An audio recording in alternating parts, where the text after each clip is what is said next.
ওম শান্তি। Good morning. আজ 30/7/2024। বাবা বলছেন, মিষ্টি বাচ্চারা, দুঃখকর্তা সুখকর্তা এক বাবা, এই তোমারে সব দুঃখ দূর করতে হয়। মানুষ কেউ কাউকে দুঃখ দূর করতে পারে না। তাহলে দুঃখকর্তা মানে কি? যে দুঃখকে হরণ করেন একমাত্র ভগবান। আর আমাদের কি দিচ্ছেন? দুঃখগুলো নিয়ে সুখ দিচ্ছেন। তাই আমাদেরও কি কর্তব্য? আমাদেরও ভগবান বলছে, তোমরাও যদি কেউ দুঃখ দেয়, সেই দুঃখে না নিয়ে তাকে শান্তির দান দাও, সুখের দান দাও।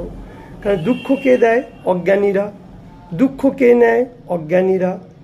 না আমরা দুঃখ দেব, না কারোর থেকে দুঃখ নেব। সবাইকে সুখ দেব, সবার থেকে সুখ নেব। তাই কোনো মানুষের দুঃখ দূর করতে পারে না। আজকে যদি শিব বাবা না আসতো, তাহলে আমরা এই কথাগুলো জানতাম না। এখন ভগবানও আমাদের শেখাচ্ছে, কেউ যদি দুঃখ দেয়, মনে করো এটা পচা ফল, এরা অজ্ঞানী, তাদেরকে আমাদেরকে ভালো ভাইব্রেশন দিতে হবে। প্রশ্ন, বিশ্বমে অশান্তির কারণ কি? শান্তি স্থাপন কি করে হবে? উত্তর হলো, বিশ্বতে অশান্তির কারণ হলো অনেক ধর্ম, অনেক ভাষা, অনেক দেশ, অনেক জাতি, অনেক ধর্ম। এগুলো সব কলিযুগেই অন্তিম সময় হচ্ছে অনেকটা। তাই অশান্তি সৃষ্টি। বাবা এসে কি করছে? এক সত্য ধর্মের স্থাপনা করছে। তাই গীতাতেও লেখা আছে, সর্বধর্ম পরিত্যাজ্যং মামেকং শরণং ব্রজ। সব ধর্মকে পরিত্যাগ করে এক শুধু আমাকে মনে মনে স্মরণ করো। ধর্ম মানে ধারণা। ভগবান যে জ্ঞান দিচ্ছে, গুণ দিচ্ছে, শক্তি দিচ্ছে, সেগুলো ধারণ করো, তবেই শান্তির দুনিয়া আসবে। তো এখানে তো অশান্তি। শান্তির দুনিয়া কোথায় আসবে? সত্যযুগে। ওখানে শান্তি ছিল, সুখ ছিল। তুম সমস্তে হো। তোমরা এখন বুঝে গেছো এই লক্ষ্মীনারায়ণের রাজ্যে কি ছিল? 100% সুখ, শান্তি, খুশি, আনন্দ ছিল। এবার হেলদি, এবার ওয়েলদি, এবার হ্যাপি। সদা স্বাস্থ্য, সদা সম্পত্তি, সদা খুশি। পবিত্র ধর্ম ছিল, পবিত্র কর্ম ছিল। কল্যাণকারী বাবা ফির এসে এই নতুন দুনিয়া স্থাপন করছে। এখন এটা রাবণ রাজ্য, এটা পুরানো দুনিয়া হয়ে গেছে। কিন্তু নতুন দুনিয়াতে অশান্তির কোনো নাম নেই। আর এখানে ঘরে ঘরে অশান্তি, দুঃখ, চিন্তা, ভয়, টেনশন।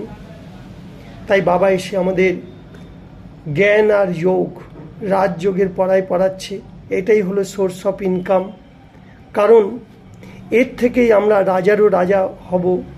ভবিষ্যতে বাবা আমাদের রাজারও রাজা বানাচ্ছে রাজযোগ শিখিয়ে। এই রুহানি পড়া রোজ আমাদের পড়তে হবে, অনেককেও পড়াতে হবে। সদা যেন নেশা থাকে।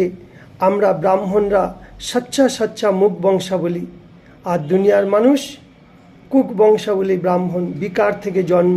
আমাদের জন্ম হয়েছে ভগবান জ্ঞানের দ্বারা। ব্রহ্মা মুখ বংশাবলী ব্রাহ্মণ। এই কলিযুগের রাত শেষ হয়ে গেছে। এখন আমাদের জন্য বাবা দিন নিয়ে আসছে। কখন? এই কল্যাণকারী সঙ্গম যুগ। এখানে আমরা সর্ব আত্মাদের কল্যাণ করব। ভগবান যেমন কল্যাণকারী, আমরাও কল্যাণকারী। ফের বাবা বরদান দিচ্ছে, বলছে, हर श्रेष्ठ संकल्प के कर्म में लाने वाले मास्टर सर्वशक्तिवान भव। माने कि? माने हलो मास्टर सर्वशक्तिवान, अर्थात संकल्प और कर्म दुटो जेन समान हय। संकल्प हलो बीज, ता बीज यदि भालो हय ताहले फल भालोई हबे। फलटा कि? कर्म। ताहले सेई कर्मटा कि? कर्म एकटा दर्पण। कर्मरूपी दर्पण माने आयना। আমি কি কর্ম করেছি, সেই কর্ম নিজের কর্মরূপী দর্পণে নিজেকে দেখো।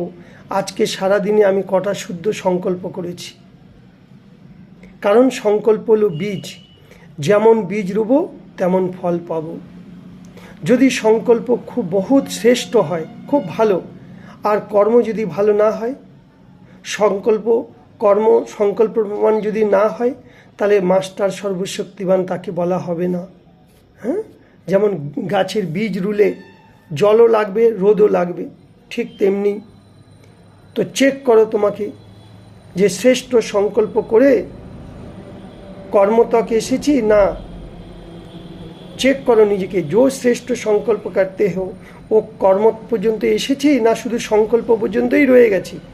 মনে যেটা বলছি মন আর মুখ এক করতে হবে, মন বচন কর্ম এক করতে হবে। তার নিশা তাকেই বলা হবে মাস্টার সর্বশক্তিবান। তা মাস্টার সর্বশক্তিবানের নিশানি কি?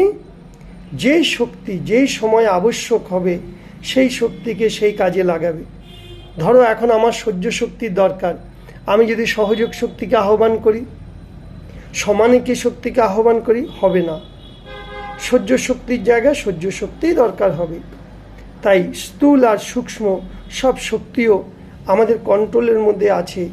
যেই শক্তিটা যেই সময় আবশ্যক হবে সেই শক্তিটা সেখানে তখন কাজে লাগাও, তবেই বলা হবে মাস্টার সর্বশক্তিবান, তবেই আমরা বিজয়ী হব সব কাজে।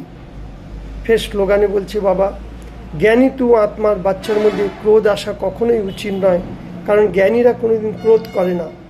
এর ফলে কি হচ্ছে? বাবার নাম সংস্থার নাম বদনাম হচ্ছে, গ্লানি হচ্ছে। তা জ্ঞানী তু আত্মা বাচ্চাদের মধ্যে ক্রোধ আসা মানে নিজের লোকসান, বর্তমান গেল, ভবিষ্যৎ গেল, জন্ম জন্মান্তর গেল। তা ক্রোধ আসলে কি করব? ক্রোধ আগুনের সমান। তা আগুন কি দিয়ে নেভায়? জল দিয়ে নেভায়। তা আমরা কোন জল দেব? কেউ যদি ক্রোধ করে ওমের ধ্বনি দেব, শান্তির দান দেব, বাবাকে সাথে রেখে, বাবা তোমার শান্তির কিরণ এই আত্মার মধ্যে যাচ্ছে, এর রাগরূপী আগুন ধীরে ধীরে থেমে যাচ্ছে। তো এইভাবে রাগ আর পচা ফল, কেউ যদি পচা ফল দেয় নেব না। তা রাগ হলে দুটো কথা মনে রাখতে হবে, একটা আগুন আর পচা ফল, তবেই আমরা রাগরূপী আগুন নিভে যাবে। ওম শান্তি। ওম।